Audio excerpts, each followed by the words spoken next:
오늘 우리에게 주시는 하나님의 말씀은 누가복음 4장 38절에서 44절까지의 말씀입니다. 누가복음 4장 38절에서 44절까지의 말씀입니다.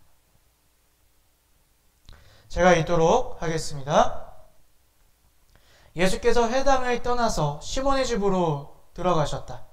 그런데 시몬의 장모가 심한 열병으로 앓고 있어서 사람들이 그 여자를 두고 예수께 청하였다. 예수께서 그 여자에게 다가서서 굽어보시고 열병을 꾸짖으셨다. 그러자 열병이 물러가고 그 여자는 곧 일어나서 그들에게 시중을 들었다. 해가 질 때에 사람들이 온갖 병을 앓는 사람들이 다 예수께로 데려왔다. 예수께서는 한 사람 한 사람에게 손을 얹어서 고쳐주셨다. 또 귀신들로 많은 사람들에게서 떠나가며 소리를 질렀다. 당신은 하나님의 아들입니다. 그러나 예수께서는 꾸짖으시며 귀신들이 말하는 것을 허락하지 않으셨다. 그들이 그가 그리스도임을 알았기 때문이다. 날이 새니 예수께서 나가셔서 외딴 곳으로 가셨다. 우리가 예수를 찾아다니다가 그에게 와서 자기들에게서 떠나가지 못하시게 자기네 곁에 모셔두려고 하였다. 그러나 예수께서는 그들에게 말씀하셨다. 나는 다른 동네에서도 하나님 나라의 복음을 전해야 한다. 나는 이 일을 위하여 보내심을 받았기 때문이다. 그리고 예수께서는 유대의 여러 회당에서 복음을 선포하셨다. 아멘.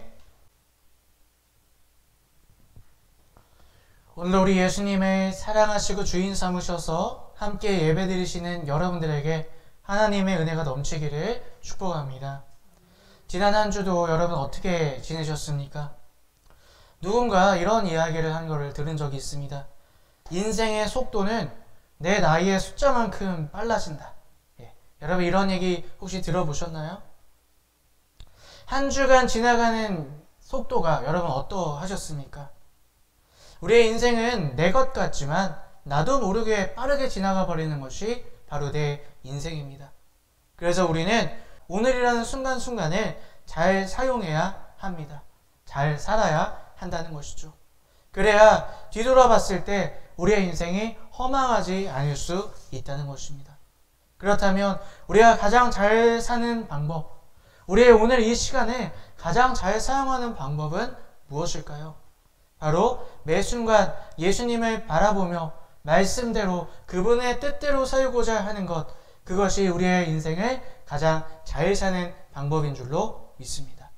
왜냐하면 예수님을 따라 살아가는 것, 예수님을 바라보며 사는 것이 우리 인생의 가장 고귀한 가치를 따르는 삶이기 때문이라는 것입니다. 빌립보서 3장 말씀을 우리 함께 읽어보도록 하겠습니다. 빌립보서 3장 8절 9절 말씀 우리 함께 읽어보겠습니다. 그뿐만 아니라 내 주 예수 그리스도를 아는 지식이 가장 고귀함으로 나는 그 밖의 모든 것을 해로 여깁니다. 나는 그리스도 때문에 모든 것을 잃었고 그 모든 것을 오물로 여깁니다. 나는 그리스도를 얻고 그리스도 안에 있는 사랑으로 인정받으려고 합니다. 나는 율법에서 생기는 나 스스로의 의가 아니라 그리스도를 믿는 믿음으로 말미암아 오는 의, 곧 믿음에 근거하여 하나님께서 오는 의를 얻으려고 합니다. 아멘. 세상의 것을 우리가 열심히 쫓지만 어떻습니까? 세상의 것은 안개처럼 사라지는 것입니다. 정말 내가 힘들고 어려울 때에 내 마음을 채워줄 수 없는 것이 우리가 열심히 쫓고 살아가는 세상의 것들이라는 것입니다. 그러나 예수님을 쫓을 때 그분이 우리의 인생 가운데 가장 좋은 길로 하나님의 나라로 구원의 길로 우리를 인도해 주실 줄로 믿습니다. 그 길은 영원한 길이며 영원히 죽지 않은 생명을 우리에게 주시는 그 귀한 길인 줄로 믿습니다. 빠르게 지나가는 시간 속에 그러한 인생 속에서 가장 가치 있는 것을 붙잡는 저와 여러분들이 되셨으면 좋겠습니다. 언제나 매일매일 하루하루를 예수님을 바라보시고 그분의 말씀을 붙잡으시고 그렇게 살아갈 때 우리의 인생은 허무한 삶이 아니라 감사의 삶이 될 줄로 믿습니다. 우리는 2021년 혼란한 이 시대 속에서 우리의 마음 또 우리의 인생의 중심을 잡기 위해 누가복음 속에 나오는 위로자 되시고 구원자 되시는 예수님에 대해 살펴보고 있습니다. 매 주일마다 이 시간을 통해 우리가 예수님을 깊게 만나고 또 그분의 위로하심과 사랑이 오늘 우리에게 임하기를 주님의 이름으로 축복합니다. 그래서 그것이 오늘을 사는 나의 힘이 되시기를 주님의 이름으로 더욱더 축복을 드립니다. 근데 우리가 한번 생각해 볼 것이 있습니다. 예수님은 왜 우리를 사랑하시고 왜 우리의 위로자가 되시고 구원자가 되셔서 신이신 그분께서 이 땅까지 내려오셔서 모든 고생을 하시고 왜 우리를 위로해 주시고 구원해 주시는 것일까요? TV 프로나 아니면 여러분들 직접적으로 만나는 경우도 있겠지만요. 우리 주변의 예술가들을 한번 만나보시면 물론 이렇게 만들어서 어떤 생업을 위해 어떤 작품을 파는 그런 파는 용으로 하는 작품이 있을 것이고 또 팔지 않는 아주 귀한 작품이 있을 것입니다. 그 작품은 왜 팔지 않을까요? 그 예술가의 애착이 있는 것이죠. 정말 귀한 것으로 생각하기 때문에 그것은 값을 매길 수 없어서 아마 팔지 않을 것입니다. 마찬가지입니다. 예수님이 이 땅 가운데 오셔서 우리의 위로자가 되시고 구원자가 되시는 것은 우리가 그분의 것이며 우리가 그분의 귀한 작품이기 때문입니다. 우리 이사야 44장 말씀을 함께 읽어보도록 하겠습니다. 이사야 말씀 44장 24절 말씀 우리 함께 읽습니다. 너의 구원자 너를 모태에서 만드신 주님께서 말씀하신다. 내가 바로 만물을 창조한 주다. 나와 함께한 이가 없이 나 혼자서 하늘을 졌으며 땅도 홀로 넓혔다. 아멘. 오늘 하나님께서 우리에게 말씀하세요. 내가 너를 모태에서 지었으며 이 세상도 나의 것이다. 나 홀로 이 세상을 만들었다. 또 시편 139편에 보면 다윗이 이렇게 고백합니다. 하나님은 나의 모든 것을 알고 계십니다. 나의 앉고 일어섬을 아시고 내 마음속에 무엇을 생각하고 있는지 아시고 내가 뭘 말하고 싶은지를 다 알고 계십니다. 예수님이 우리의 위로자가 되시고 구원자가 되시는 이유는 우리가 예수님의 것이기 때문이라는 거예요. 너무나 귀하게 창조하셨기 때문에 너무나 귀하게 손수 만드셨기 때문에 우리가 힘들어하고 어려워하는 것을 참아 보지 못하셔서 이 땅에 오시고 우리가 우리의 위로자가 되시고 구원자가 되어 주셨다는 것입니다. 이 세상의 모든 사람들의 공통점이 있습니다. 바로 사랑받기 원하고 인정받기 원하는 것. 누구나 다 원하는 공통점이라는 것이죠. 그러나 가족도 친구도 심지어 부부도요. 나를 온전히 사랑해주지 못하고 나를 이해해주지 못한다는 것입니다. 심지어 나도 나를 사랑하지 못해요.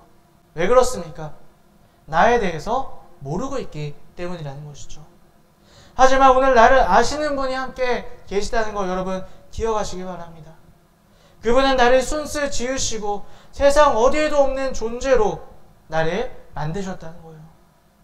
이 세계에 나랑 똑같은 사람은 한 명도 없다는 거예요.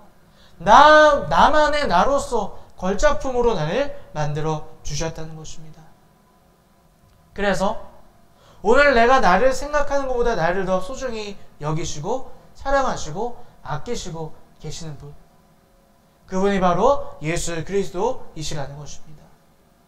그래서 부모가 자식을 사랑하듯이 예술가가 정말 귀하게 여기는 작품이 따로 있듯이 오늘 나의 아픔을 알아주시고 함께 해주시고 우리의 위로자가 되어주시고 우리의 곁에 계셔서 가장 좋은 길로 인도해 주시고 계시는 분이 바로 우리 하나님 예수 그리스도이시라는 것입니다. 오늘 우리가 읽었던 본문 말씀도요. 우리를 너무나 사랑하시는 우리의 보호자 되시는 그 예수님의 모습이 잘 나타나 있는 본문입니다. 우리 오늘 본문 말씀 38절을 함께 읽어보도록 하겠습니다. 38절 말씀 함께 읽습니다. 예수께서 회당에 떠나서 시몬의 집으로 들어가셨다. 그런데 시몬의 장모가 심한 열병으로 앓고 있어서 사람들이 그 여자를 두고 예수께 청하였다. 아멘. 예수님께서 제자들과 함께 베드로의 집에 들어가시게 됩니다. 이 전 말씀을 보니까요, 회당에서 열심히 말씀을 선포하시고 귀신을 내어 쫓으시고 아픈 사람들을 고치신 그 내용들이 나와요. 열심히 사역하신 후에 이제 아마 식사를 하시러 베드로의 집에 들어가셨던 것 같아요. 자, 근데 베드로의 집에는 베드로의 장모가 열병을 앓고 누워 있었던 모습을 보게 됩니다. 이 열병은 이 성경학자들이 아마 연구하기에 오늘날의 말라리아였을 것이다, 그렇게 이야기를 합니다. 이 팔레스타인 지역 근처에 있는 요단강에 습지가 있는데 그 습지가 어떻습니까? 그렇게 청결한 곳이 아니죠. 거기서 여러 가지 바이러스가 생겼을 것으로 그렇게 추측을 합니다. 그래서 이 팔레스타인 지역에는 말라리아가 쉽게 창궐했다 그래요. 근데 그 시대에는 이 말라리아를 딱히 고칠 수 있는 방법이 없었기 때문에 이 말라리아를 걸리면 4분의 3, 3분의 2가 그렇게 죽을 수밖에 없었다고 그렇게 이야기를 합니다. 근데 오늘 본문 말씀을 보니까 이 베드로의 장모가 심한 열병에 걸렸다. 이 상태가 매우 위독했다는 것을 이 의사 누가는요, 아주 구체적으로 우리에게 알려주고 있습니다. 그리고 이 본문 말씀 원어로 보면 미완료 동사를 쓰고 있어요. 무슨 얘기냐? 아주 오래전부터 이 베드로의 장모가요, 이 열병으로 시달림을 겪고 있었다는 것이죠. 바로 이러한 깊은 병, 너무나 아픈 병에 시달린 이 베드로의 장모에게 예수님은 어떻게 하셨을까요? 우리 39절 말씀 함께 읽어봅니다. 예수께서 그 여자에게 다가가셔서 굽어보시고 열병을 꾸짖으셨다. 그러자 열병이 물러가고 그 여자는 곧 일어나서 그들에게 시중을 들었다. 아멘. 먼저 예수님께서 몸을 구부리셨다. 누가는 그렇게 보고하고 있습니다. 구부리셨다는 것은 무엇을 말합니까? 가장 가까이 다가가셨다는 거예요. 의사가 진찰하기 위해 환자 가까이 가듯이, 또 병든 사람을 간호하기 위해 가장 가까이 가듯이 예수님께서 그 베드로의 장모에게 가장 가까이 다가가셨다는 것입니다. 왜 가까이 가셨을까요? 증세를 보기 위해서요? 얼마나 아픈지 확인하기 위해서요? 그것이 아니라 아픈 그녀에게 가장 가까이 다가가셔서 위로하시고 함께 그 아픔을 공감해 주시기 위해, 그녀가 얼마나 아픈지 예수님은 마음으로 아셨기 때문에 그 아픔을 함께 나누기 위해 그녀가 가장 가까이 다가가셨다는 것입니다.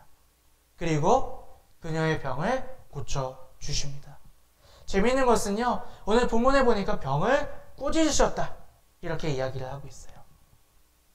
하나님의 형상대로 지음받은 이 베드로의 장모가 하나님의 계획대로 살지 못하고 그 병에 얽매여 아파하고 누워있는 모습을 예수님께서 안타까워하시고 그 병마를 미워하셨다는 거예요. 이것이 바로 우리를 향한 예수님의 사랑인 줄로 믿습니다. 예수님의 이 우리를 향한 사랑과 이 깊은 마음은요, 40절에도 나와 있습니다. 우리 40절 말씀 함께 읽어보겠습니다. 해가 질 때에 사람들이 온갖 병으로 앓는 사람들을 다 예수께로 데려왔다. 예수께서는 한 사람 한 사람에게 손을 얹어서 고쳐주셨다. 아멘. 베드로의 장모뿐 아니라요, 수많은 사람들이 아픈 사람들을 데리고 나왔다는 거예요. 근데 어떻게 하셨습니까? 한 사람 한 사람.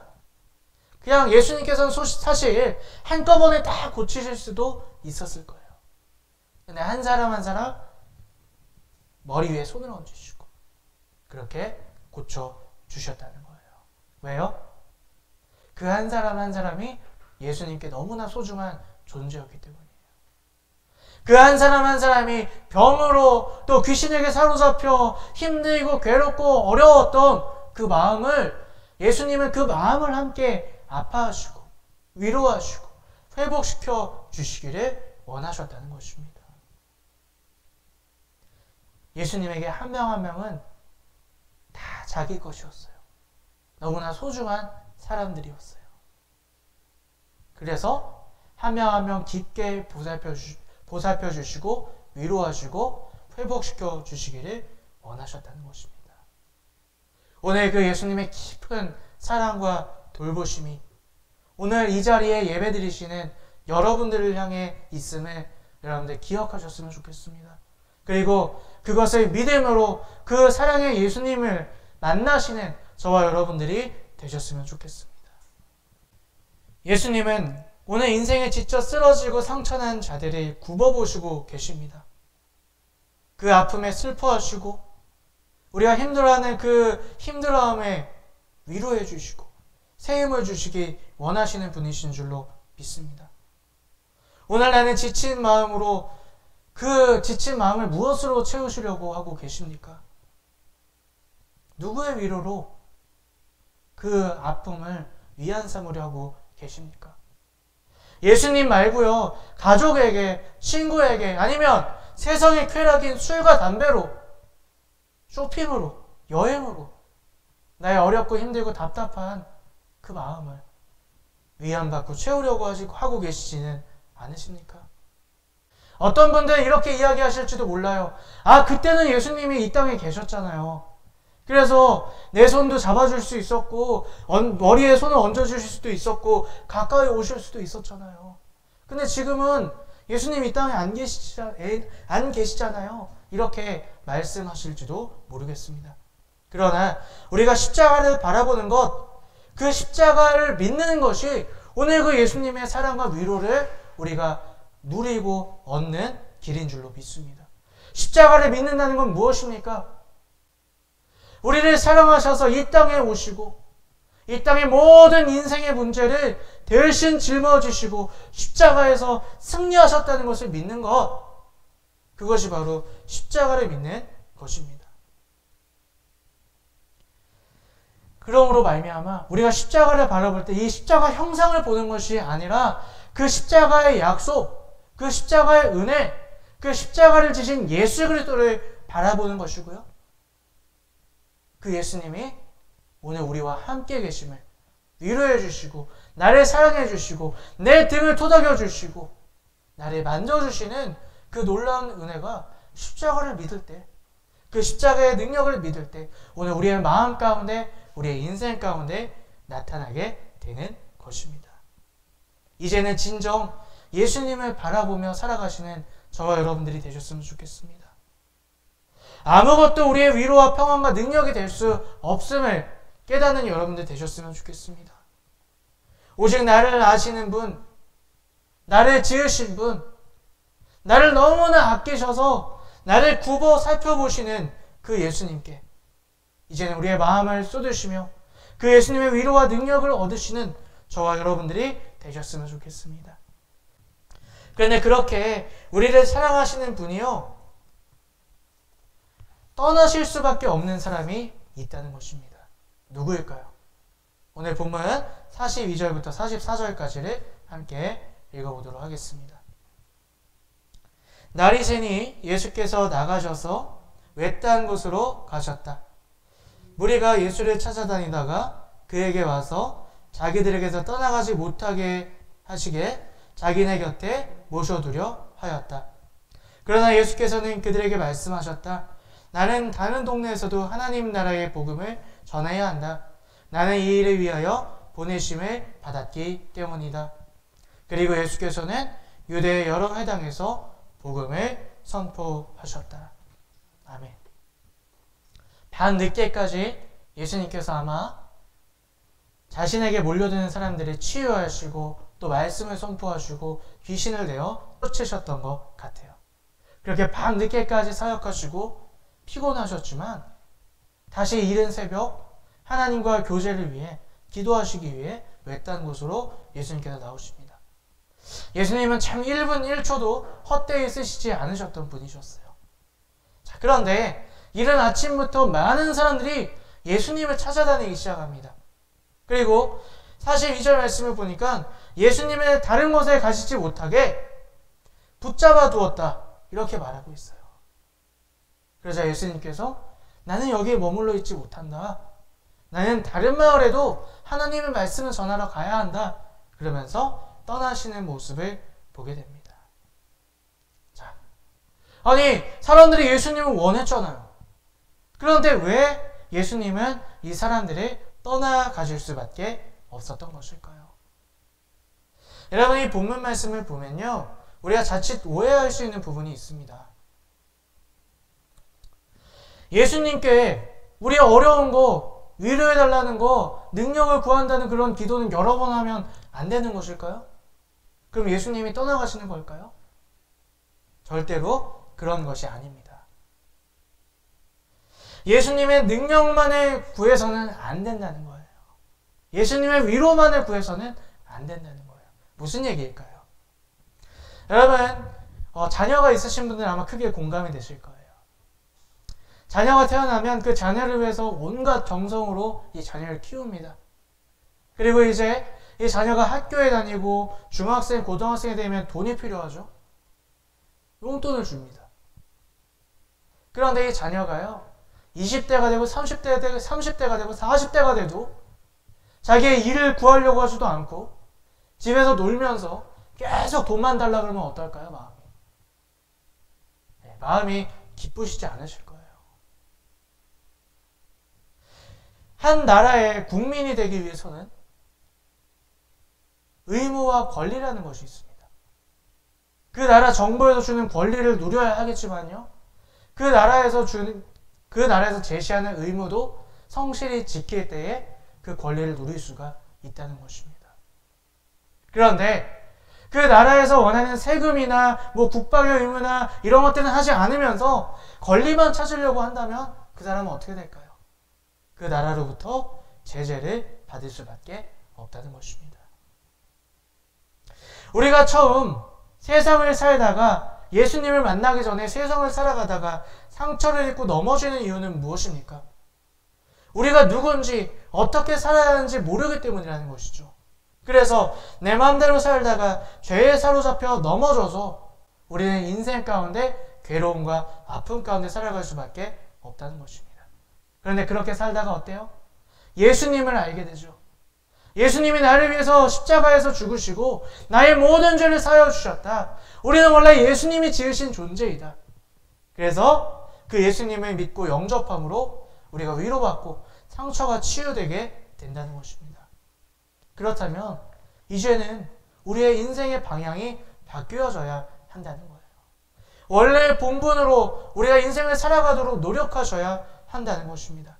하나님을 영화롭게 하고요, 또 말씀을 살아내어 구원의 길을 온전히 걸어가는 예수 그리스도를 전하는 그런 그리스도인다운 삶을 사셔야 한다는 것입니다. 하지만 오늘 본문에 나온 사람들은 어떻습니까? 예수님을 그저 잡아두려고만 해요. 자기 원하는 것을 이루려 예수님을 통해 뭔가 신비하고 놀라운 것을 보려고만 했다는 거예요. 똑같이 자기의 삶을 똑같이 살아가면서 예수님이 그냥 신기하니까, 대단하시니까 구경꾼으로서 그 예수님을 잡아두고 구경하고 싶었던 것 뿐이었다는 것입니다. 예수님이 주인 되신 것이 아니라 자기가 주인 되어서 자기의 욕심에 가득 차서 예수님을 다른 곳에 가시지 못하고 계속 놀라운 능력만 보기를 원했다는 것입니다. 그러한 자기 욕심이 주인 된 사람들과 예수님은 함께 계실 수가 없었던 것입니다. 예수님은 우리가 당신의 것이기에 우리를 굽어 살펴보시고 언제나 우리를 사랑하시고 위로하시고 우리에게 새로운 능력을 부어주십니다. 그 증표가 바로 십자가입니다. 하지만 우리가 그것만을 누리고 우리가 계속해서 주님의 능력만, 주님의 위로만, 주님의 사랑만을 구한다면, 우리의 해야 될 것들은 하지 않는다면 그것은 나의 욕심이 나를 집어삼키고 예수님과 멀어지게 하는 그런 길이 될 수밖에 없을 줄로 믿습니다. 예수님은 우리를 기쁘시게 하는 분이 아니라요, 참 좋으신 우리의 주인이심을 여러분들 기억하셨으면 좋겠습니다. 예수님이 우리 위로해 주려고, 우리를 사랑해 주려고 계시는 분 맞습니다. 하지만 그게 전부가 아니라는 거예요. 우리가 죄 가운데, 세상의 문제 가운데 우리가 회복되어져서 우리가 해야 될 본분을 향해 달려나가기 원하시는 것, 그것이 예수님의 뜻이라는 것입니다.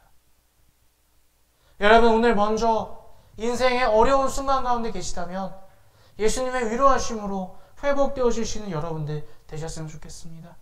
예수님이 오늘 베드로의 정보처럼 내 옆에서 굽어 살피시고 계시다는 것을 여러분 믿고요, 그분의 사랑으로, 그분의 능력으로 회복되어지는 저와 여러분들이 되셨으면 좋겠습니다. 근데 거기서 끝나지 않으셨으면 좋겠어요. 내가 회복되어졌다면, 내가 은혜 받았다면 이제는 다르게 사시기를 바랍니다.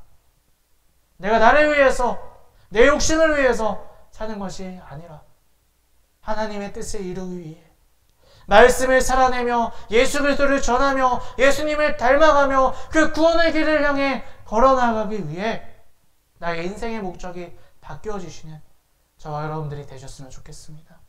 그런 길을 살아갈 때에 우리는 더 큰 위로와 능력과 사랑을 맛볼 수 있게 된다는 것입니다. 교회 안에 그런 성도님들이 많이 있어요. 예수 믿고 구원받았다 확신하십니다. 그런데 그 확신하시는 성도님들이 말씀대로 살려고는 하지 않아요. 그 다음엔 또 주님, 우리 집 문제 좀 해결해 주세요. 주님, 내가 이거 하는데 잘 되게 해주세요. 우리 사업 좀 잘 되게 해주세요. 여전히 자기를 위해서만 기도하는 그런 안타까운 성도님들이 계시다는 거예요. 그것이 오늘 본문 말씀에 나오는 마을 사람들과 같다는 것입니다. 이제는 우리가 인생의 방향이 예수 그리스도로 바뀌어지고 그분을 우리의 참 주인으로 모셔서 하나님 나라를 위해, 하나님의 뜻을 이루기 위해, 하나님을 기뻐하시기 위해 살아가는 우리의 모든 인생이 되셨으면 좋겠습니다. 굽어 살피시는 예수님과 함께 예수님을 위해, 하나님을 기쁘시기 위해 살아가는 그런 저와 여러분들이 되시기를 주님의 이름으로 축복합니다. 아멘.